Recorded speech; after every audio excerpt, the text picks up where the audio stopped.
si Ferdinand Romualdez Marcos. Live mula sa GMA Network Center, ito ang 24 Oras. Magandang gabi po, Luzon, Visayas at Mindanao. Critical, kaya kinailangang operahan ang 6 na taong gulang na batang babae sa Caloocan matapos pagbuhatan umano ng kamay at iumpog pa sa banyo ng nanay ng kanyang kalaro. Hustisya ang apela ng pamilya ng biktimang nasa ICU na. Patuloy rin ang investigasyon sa suspect na ayaw sumagot sa tanong ng pulisya. At nakatutok si Maki Pulido. Talagang alaga namin yun, ma'am. Kaya sobrang sakit na. Hindi matanggap ng pamilya ng 6 na taong gulang na batang itatago namin sa pangalang Elisha ang kanyang sinapit. Hindi ko nakilala yung pamangkin ko kasi namamagay yung muka, namamagay yung mata, tas ang daming pasa. Nakakapanlumo kasi hindi nga namin sinasaktan yung bata, tas ganun yung gagawin sa kanya. Ayon sa pulisya, nanay ng kalaro ni Elisha ang nanakit umano sa bata. Ikinwento rin daw ng bata kung paano sinaktan ng kanyang ina ang kanyang kaibigan. Biglang pumasok daw yung mama niya, then untog niya yung kalaro niya sa bowl 4 times daw, then binuhat, inangat, then hinampas sa bowl. Halos madurog ang puso ni alias Jess sa sinapit ng anak na ikwento rin sa kanya ng kalaro ni Elisha ang nangyari. Pagkakita sa akin, Tito Jess, yung sinaktan ni mami ng ilang beses. Ayon kay Jess, umabot ng 8 oras ang operasyon para matanggal ang blood clot sa ulo ng anak. Nananatili ito sa intensive care unit pero maganda raw ang kondisyon. Nabunutan po ako ng tinik na first baby ko po kasi. Good condition na po siya. Sana magtuloy-tuloy po. Kasi kinahanap na po kami lahat kanina. Gusto niya na daw po umuwi. Sinampahan ng frustrated homicide ang suspect na tumangging magpa-interview sa amin. Hindi rin daw ito sumasagot sa mga tanong ng mga investigador, kaya hindi pa nila alam kung bakit niya ito nagawa kay Elisha. Yun ang tinitignan pa rin natin ngayon, bakit niya nagawa ron sa bata. Pero based sa investigation natin, tinanong natin yung nanay nung suspect natin, may record siya na may mental disorder. Kung ano man yung dahilan niya, for me, hindi reasonable yun to do that sa pamangkin ko. Baby ko yun. Baby namin yun. Sobrang sakit. Sobrang sakit sa amin. Lumalaban pa rin siya. Lumalaban siya sa buhay niya na. Para sa GMA Integrated News, Maki Pulido, nakatutok, 24 Oras. Pumailalim sa isang SUV ang nabangga nitong rider sa Quezon City. Tumulong ang driver sa gamutan pero pinapipirma ng dokumento na hindi na maghahabol para sa bayad danyos. Nakatutok si Joseph Moro. Alas 6 ng umaga noong January 15 habang nasa Richland Avenue sa Barangay Sauyo, Quezon City sa Samuel de Losario, may SUV biglang kumaliwa at tumumbok sa kanyang direksyon. Sinapul siya nito kaya pumailalim siya sa SUV. Naipit ang kanyang binti. Kala ko kamatayan ko na yung gulong niyang malaki. Parang malapit na sa mukha ko eh. Kala ko magugulungan na ako eh. Tumba na ako tapos nakaladkad pa ako pati yung motor ko. Kinain niya po yung other lane. So hindi siya dito sa kabila, sa tamang lane lumiko. Tumigil naman daw ang driver ng SUV. Nakiusap naman siya na wag na tayo magbarangay kuya, ako na bahala sa lahat. Dinala siya sa ospital at sinagot ang pagpapagamot na nagkakahalaga ng 18,000 pesos. Sa kabutihang palad, wala namang bali ang biktima pero nagtamo siya ng sunog at malalaking sugat sa kanang binti. Ngayong araw, pumunta ang biktima sa tanggapan ng Land Transportation Office. Nagpatulong siya na masampahan ng reklamo ang nakaaksidente sa kanya matapos umano nitong gustong papirmahin ng quit claim na nangangahulugan daw na hindi na ito pwedeng habulin. Handa naman daw sila makipag-ayos kung magbibigay umano ito ng 50,000 pero ayaw umano ng driver ng SUV. Ayaw nila. Binibigyan lang po ako ng 15,000. Pinapapirma na po kami ng quit claim. Ang sabi niya po sa amin, para po ito ma-reimburse ko yung nagastos ko sa insurance. Never po nila sinabi na pagka pala pinirmahan ko yun. According po kasi sa barangay, pag pinirmahan ko pala yun, wala na akong habol. Ayon naman sa LTO, sa pulisya dapat maghain ng reklamong kriminal sina Samuel. Sinusubukan pa naming hinga ng pahayag ang naka-aksidente sa kanya. Para sa GMA Integrated News, Joseph Morong, nakatutok 24 oras. Kinatigan ni Pangulong Bongbong Marcos ang hiling na executive clemency ni dating Iloilo City Mayor Jed Mabilog. Kaugnayan sa kasong administratibo dahil sa di umano niya may paliwanag na yaman. Nakatutok si Ivan Mayrina.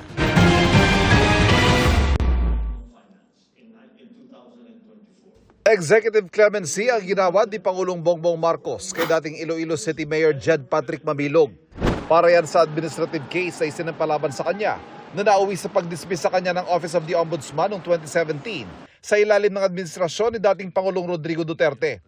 Kaugnayan nang umano'y hindi maipaliwanag ng paglago ng yaman ni Mabilog mula 2012 hanggang 2013. He pleaded that his liabilities or disabilities under that decision of the ombudsman should be expunged because he was forced by circumstances to go to another jurisdiction and to stay away from the Philippines for some time. Ayon sa abogado ni Mabilog, sumulat sila kay Pangulong Marcos noong 1 taon para sabihin hindi raw sila nagkaroon ng sapat na pagkakataong dumepensa sa mga alegasyon sa naturang kaso. Matatanda ang nagtago sa ibang bansa si Mabilog noong 2017 dahil sa mga umanong banta sa kanyang buhay. Matapos siyang isama ni dating Pangulong Duterte sa kanyang narco list o listahan ng mga umanong protektor ng drug trade. Bagay na emosyonal niyang ikinuwento sa pagdinig ng House Squad Committee matapos siyang magbalik bansa noong 1 taon. The terror was paralyzing. I couldn't believe it. My life and my family's life was hanging by a thread. If he failed to make the explanations, it was because of the circumstances that forced him to leave. You will also recall that he was forced to leave the country because of a threat on his life that he perceived to be coming from the national leadership at the time. President Duterte accused him of being the drug lord in Iloilo City. Nagpasalamat si Mabilog sa Pangulo sa natanggap na executive clemency na patunay umano na sa kabila ng mali at mapanlinlang na mga kaso ay nanaig ang katarungan sa bansa. Pero tingin ni Attorney Salvador Panelo, dating Chief Presidential Legal Counsel ng Administrasyon Duterte, balinaw raw na gantimpala ang pardon na ibinigay kay Mabilog para raw sa pag-atake at paninira kay dating Pangulong Duterte na isang kritiko ng kasalukuyang administrasyon. Pero bukod sa kasong administratibo na saklaw ng clemency, may hiwalay pang kasong katiwalian sa Sandigan Bayan si Mabilog na kailangan pa rin niyang harapin. Para sa GMA Integrated News, Ivan Mayrina, nakatutok, 24 oras. Ginamitan ng nakabibinging pandepensa ng barko ng China ang barko ng Philippine Coast Guard sa Zambales. May hiwalay ding panghaharas ang China sa mga Pilipinong nagsasagawa ng scientific study sa Sandy K2. Nakatutok si Chino Gaston.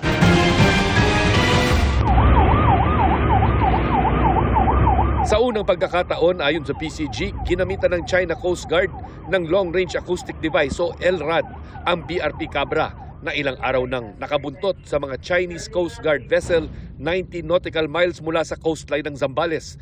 Hindi man kita, dinig ang malasirenang tunog ng LRAD ng China Coast Guard sa videong ito na kuha mula sa BRP Cabra noong Sabado. Coast Guard vessel 3103. This is Philippine Coast Guard vessel BRP Cabra MRRB 4409. You do not possess any legal authority to patrol within the Philippine Exclusive Economic Zone. You are directed to depart immediately. Ayon sa Bureau of Fisheries and Aquatic Resources, nasanay na umano sa paggamit ng China ng LRAD, masama ang epekto ng LRAD na hindi lang nagdudulot ng pagka-disorient. Yung epekto sa pandinig ng ating mga tauhan, no, talagang destructive and parang masakit sa pandinig. Ayon naman sa PCG, hindi ito nagpatinag at tuloy lang ang pagbabantay ng BRP Cabra na ngayong araw ay nakatakdang palitan ng mas malaking BRP Teresa Magbanwa. We're going to prevent them from moving forward.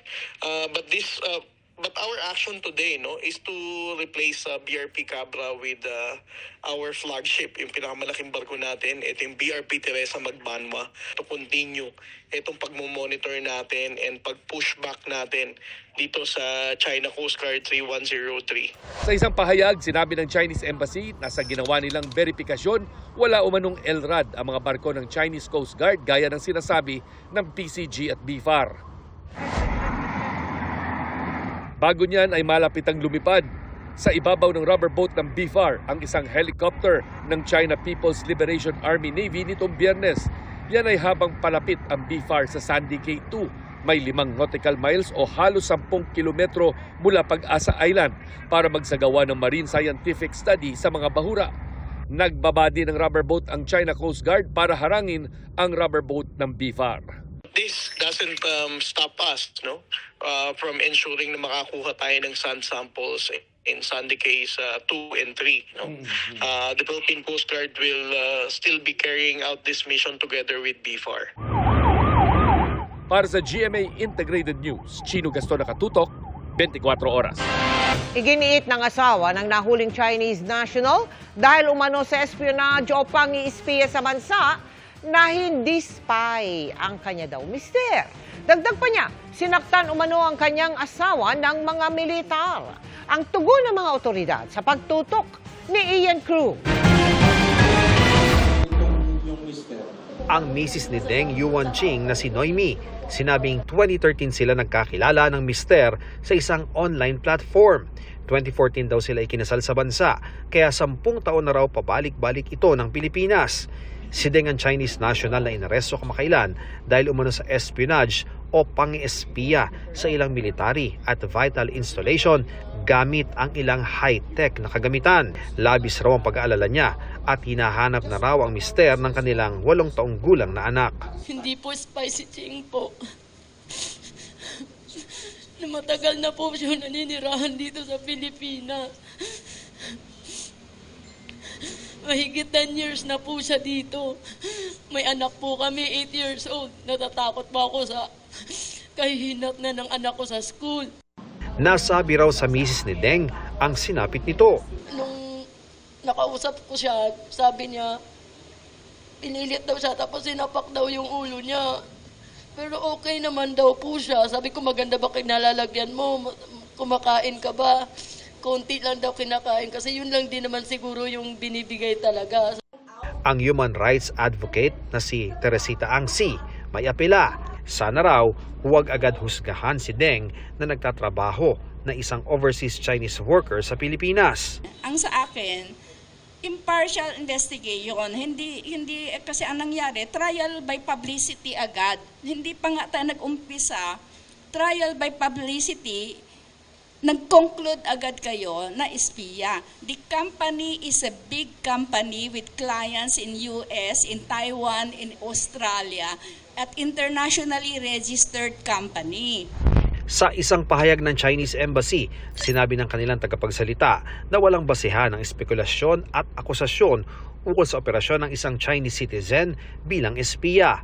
Nag-request na raw sila ng consular visit sa gobyerno ng Pilipinas para mabigyan ng assistance ang kanilang citizen. Lumapit na raw sa embahada ang pamilya ng nakakulong na Chinese citizen na nag-aalala sa patas na pagtrato rito. Kung espiya yan, will the embassy not distance itself? The embassy requested DFA for help, no? Kasi nung nagpunta sila sa NBI, ayaw iharap sa kanila. So humingi sila ng tulong sa DFA at sa DOJ for consular visits, to allow them for consular visits. Pero nung pinuntahan daw nila, ayaw daw ipaharap sa kanila. So bakit? Ayon naman sa abogado ni Deng, dapat idaan na lamang sa husgado ang lahat. File nila sa court. We will have a trial. Let them prove the guilt of my client because we have no obligation to prove his innocence. He is presumed innocent. Ang giit naman ng NBI at AFP, ang pagkakaaresto kay Deng ay resulta ng ilang buwang surveillance. May iba pa raw nahuli na konektado sa espionage. Itong mga nag-uutos nito have direct links to the Chinese embassy. So napakarami po talagang evidences na nakukuha tayo. They are arrested because they violated the Filipino.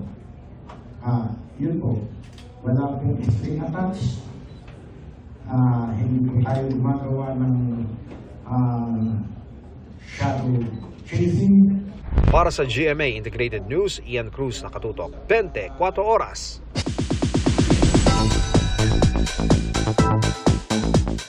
Happy Monday, Chikad mga kapuso! Unang buwan pa lang ng 2025 pero abala na sa kanilang projects ang ilang kapuso stars gaya ni Michelle D na muling mapapanood sa GMA Prime at si Alden Richards naman muli ring mapapanood sa TV after ng kanilang success sa pelikula.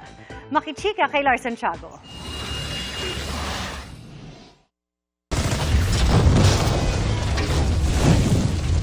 Kung makapigil hininga na ang unang linggo ng dambuhalang comeback sa GMA Prime ng Lolong Bayani ng Bayan. Wait lang kayo dahil sabi ni Kapuso Prime action hero Ruru Madrid. Mas madugo, mas ma-action at may magbabalik mula po sa season 1 ng Lolong kaya abangan po natin yan. Dagdag pa dyan ang bagong karakter na papasok, gaya ng gagampanan ni Sparkle Beauty Queen Michelle D. Sa kanyang post, ipinasilip ni Michelle ang kanyang magiging look sa series bilang si Apong Ayo. Fierce ang dating, suot ang isang birding headdress at wooden necklace with matching tattoo sa noo. Kakampi ba o kalaban ng mga atubaw at nilolong? Kaabang-abang po ang aking character, si Apong Ayo. Nung Black Rider, hindi po kami nagkita ni Ruru. Yung dalawang characters namin hindi nagkita. Pero dito sa Lolong, unang eksena pa lang magkasama na kami. Kaya kaabang-abang po talaga.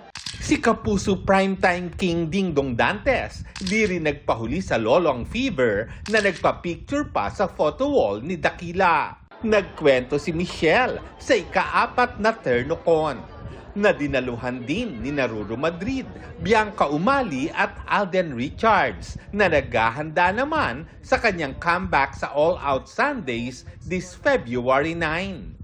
Nakakamiss yung mga kasama ko doon. Nakakamiss din mag-perform sa television kasama yung mga kapuso natin. Si Bianca naman, busy sa taping ng Sangre. Tuloy-tuloy po ang aming paggawa at pagpapaganda sa Sangre. Talagang mapapanood na po kami ngayong taon. Malapit na. Lars Santiago, updated sa showbiz happening.